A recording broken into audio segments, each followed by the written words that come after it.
愛你已經差唔多有成12年啦，但係唔知道點解，我每晚臨瞓之前，仲仍然係一定要睇下手機上面你嗰幅相，同佢講埋 good night 先至可以瞓得着。可能你會認為我係黐線嘅，又或者你會覺得都經已過咗咁多年啦，點解我仍然仲係喺度糾纏不休？不過老實講，我真係冇辦法可以制止到自己唔再繼續咁樣去做。如果有人認為時間可以沖淡一切，而我咁樣去做係唔可以真正放低呢段感情嘅話，好明顯呢一個人根本就未試過全心全意咁去愛過一個人。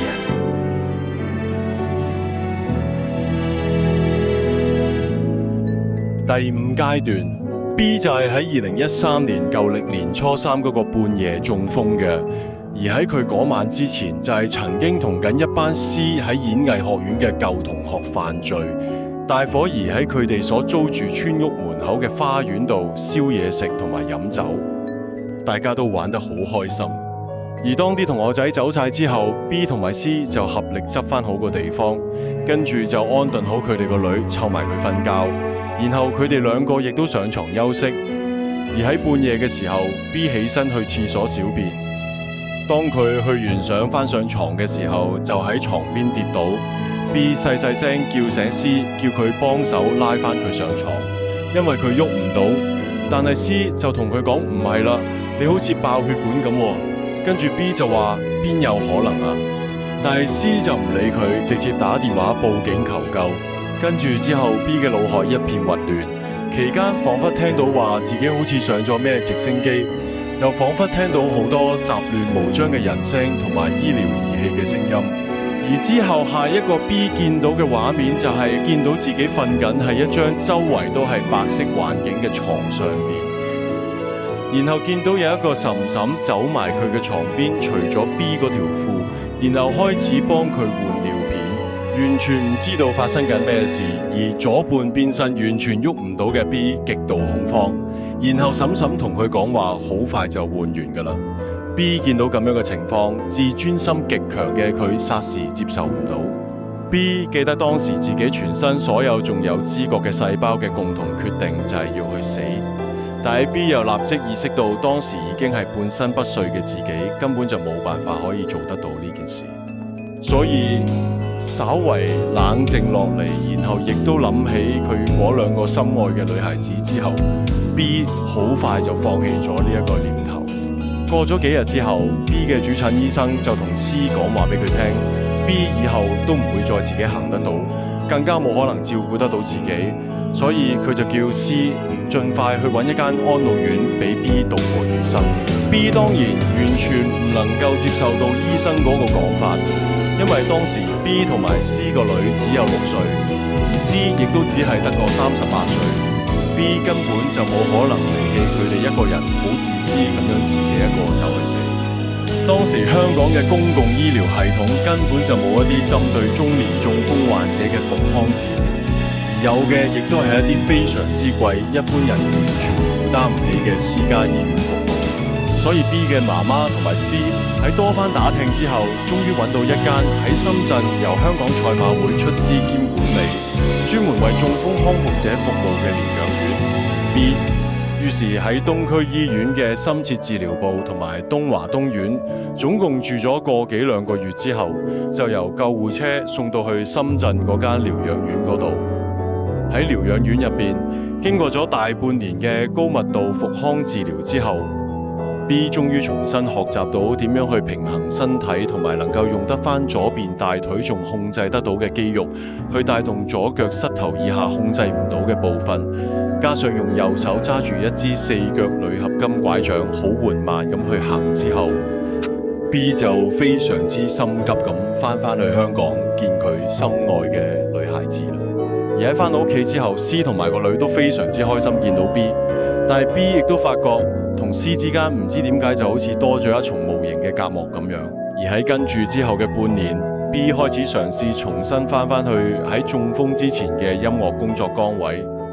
而喺頭半年再次工作嘅佢，收入自然會大不如前。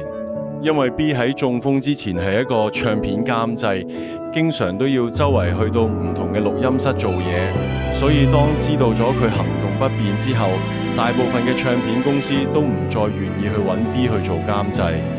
所以除咗繼續揾做監製嘅工作之外， B 亦都開始嘗試去增加新嘅收入來源，就係去到唔同嘅大專院校或者係流行音樂學院去教音樂製作課程，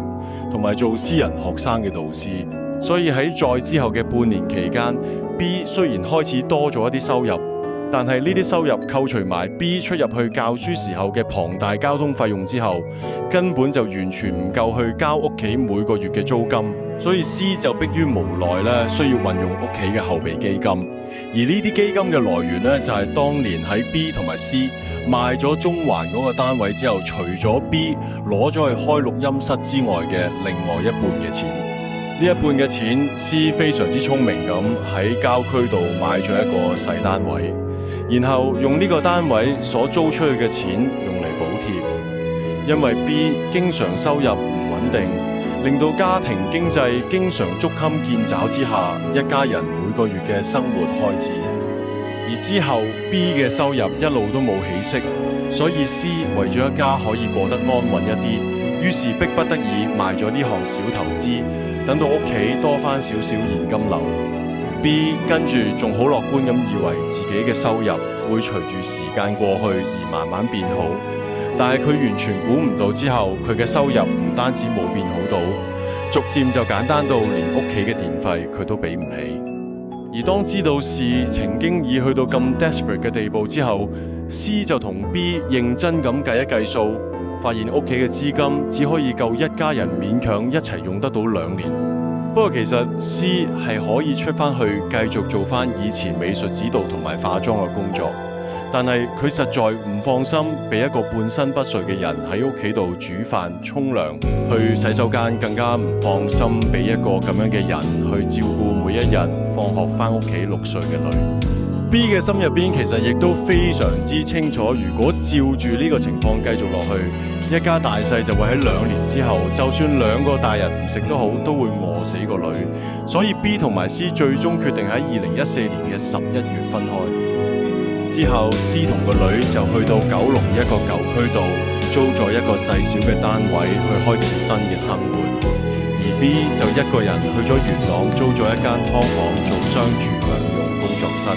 第5階段南方歌曲未夠分 My Stupid Love， 驟耳聽起上嚟係一首 B 因為要同 C 同埋個女分開而心有不甘嘅悲憤之詞。但係底蘊呢，其實係 B 因為極度懊惱自己點解會令到事情發展到一個咁樣嘅地步嘅羞愧之歌。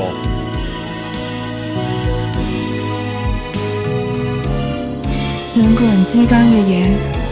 從來都冇一個第三者可以真正了解得到。雖然我好清楚知道喺呢個世界上好大機會唔會再遇到一個好似你咁愛我嘅男人，不過當我諗到要保護我哋最愛嘅女，諗到你對我同埋我哋兩母女所帶嚟嘅傷害，所以當眼淚流盡之後，我選擇分開。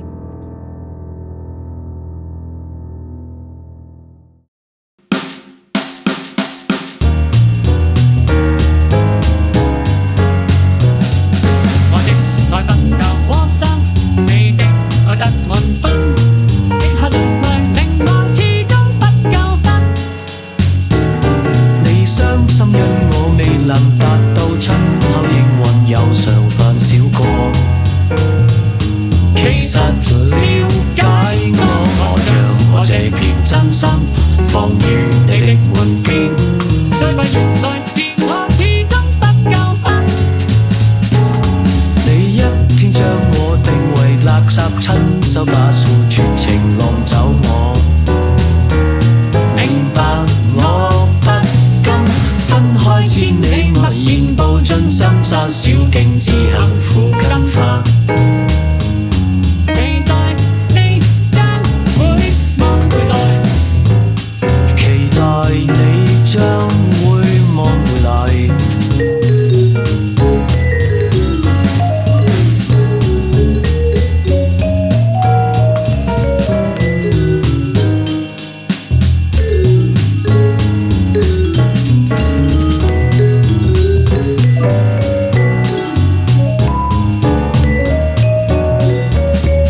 出手，加速絕情浪走。